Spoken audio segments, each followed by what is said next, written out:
What is the sound of humanity's first voice? Was it a whisper carried on the wind in East Africa? A mother calling her child across a wide savanna? Or a chant sung around a fire beneath a canopy of stars? Africa is not only the cradle of humankind, it is the cradle of language itself. And today, more than 2,000 tongues still echo across this continent. No other place on Earth holds such density of voices. Yet too often, when the world speaks of Africa, its linguistic wealth is flattened into just a handful of colonial languages: English, French, Portuguese. But the truth is far richer, far older, and far more complex. This is the story of languages that built kingdoms, traded across deserts, carried revolutions, and endured centuries of silencing. This is the story of voices that refuse to die. And as we'll see, these voices are not just history, they are the future. When we say Africa has over 2,000 languages, what does that number really mean? Some scholars group certain varieties as dialects, while others count them as distinct tongues. By some estimates, the number could be closer to 3,000. Either way, the message is clear. No other continent compares. But why so many? To answer that, we need to look at geography, migration, and survival itself. And in doing so, we uncover a puzzle that tells us more about human history than you might expect. Africa stretches nearly 8,000 kilometers from the Mediterranean shores to the Cape of Good Hope.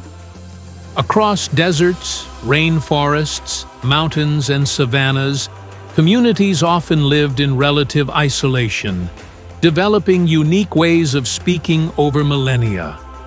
Then came centuries of migration, trade, and empire building, weaving a patchwork of voices. Nigeria alone has over 500, Cameroon about 250. So when we talk about African identity, we cannot think of it as singular. Language itself teaches us that Africa is plural, layered, and endlessly diverse. To navigate this vastness, linguists divide Africa's tongues into four great families: Afro-Asiatic, Nilo-Saharan, Niger-Congo, and Khoisan. But behind those names lie stories of empire, survival, and resistance. Let's start with one of the oldest. The Afro-Asiatic family stretches across North Africa, the Horn, and even into the Middle East. Its roots go back at least 10,000 years, making it one of the oldest language families in the world.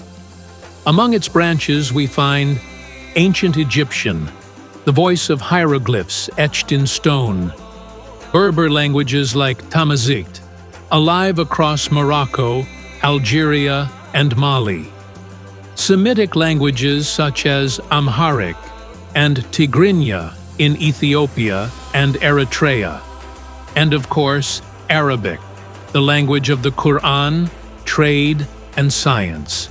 Think about this. When we read about the pharaohs, when we hear the chants of the Ethiopian Orthodox Church, when a call to prayer rises from Cairo's minarets, we are hearing Afro-Asiatic voices. For centuries, they carried ideas across deserts and seas. Berber caravans guided merchants across the Sahara. Arabic became a unifying medium from Timbuktu to Zanzibar, not imposed by colonial rule, but spread through commerce, scholarship, and faith. And here lies one of the most fascinating legacies. The libraries of Timbuktu, where manuscripts in Arabic and Ajami, African languages written in Arabic script, preserved astronomy, law, poetry, and medicine. But Afro-Asiatic is only one piece of the puzzle. To understand Africa's full story, we need to follow the rivers and see how language shaped entire empires. The Nilo-Saharan family, though debated by linguists, represents voices tied to Africa's great rivers: the Nile, the Niger, and the Chari. Languages like Luo, Kanuri, and Dinka tell the story of societies where survival depended on water and cattle. The Luo spread across East Africa. Leaders like Julius Nyerere of Tanzania drew from this heritage. The Kanuri language served the mighty Kanem-Bornu Empire, where envoys negotiated with Arab traders, exchanging goods that reached as far as Europe and Asia. And in South Sudan, Dinka and Nuer remain cultural anchors, encoding cattle rituals, migration songs, and histories of struggle. But here's the twist. Scholars still debate whether Nilo-Saharan is even a single family. Yet its voices remind us of something bigger, that Africa's river civilizations carried knowledge and memory in ways we are still uncovering. And if rivers shaped language, migrations would spread it even further, reshaping a third of the entire continent. Enter the giant, Niger-Congo, with more than 1,500 languages. It is Africa's largest family, and second only to Indo-European worldwide. Its most famous branch, Bantu, began migrating around 3,000 years ago. They carried with them not just farming and ironworking, but stories, rhythms, and words that would travel across oceans. Today, Bantu languages include Swahili, Zulu, Xhosa, Kikuyu, Shona, Lingala, and countless others. Swahili became East Africa's bridge, a blend of African grammar and Arabic vocabulary that connected Zanzibar, Mombasa, and the Congo Basin. In South Africa, isiZulu and isiXhosa became languages of resistance, surviving apartheid classrooms only to return stronger in post-apartheid pride. And in West Africa, Yoruba, Igbo, and Akan were carried across the Atlantic by enslaved Africans. In Brazil, Cuba, and Haiti, fragments of these tongues fused into new identities, preserved in ritual, drumming, and proverbs. Niger-Congo is more than a family of languages. It is proof that Africa's voices helped shape the very soul of the Americas. But Africa's story doesn't stop with empires and migrations. To go further back, we must listen for the oldest echoes of all. The Khoisan languages are perhaps the most haunting of all. Known for their click consonants, they are spoken by the San and Khoikhoi peoples of southern Africa, some of humanity's oldest continuous populations. Genetic research suggests these communities represent one of the earliest branches of our species. Their languages may be windows into the dawn of speech itself. Picture this: the first humans hunting on open plains, clicks carrying across the savannah, myths told beneath stars in voices that sound unlike any other on Earth. Today, many Khoisan languages teeter on the edge of extinction. Colonial dispossession, apartheid, and cultural erasure all left scars. And yet, linguists, activists, and communities fight to preserve them.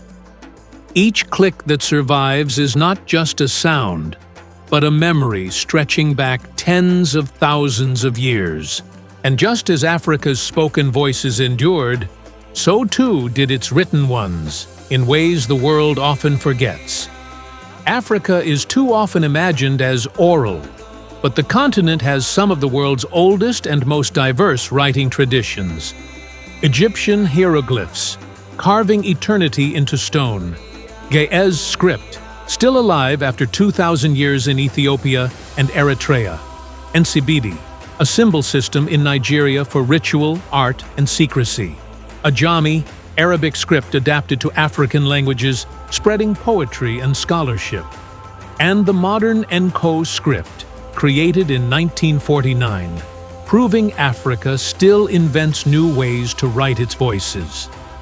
Each of these challenges the myth of a voiceless continent. In truth, Africa has been writing, in stone, ink, and symbol, for millennia. But what happens when those voices meet conquest?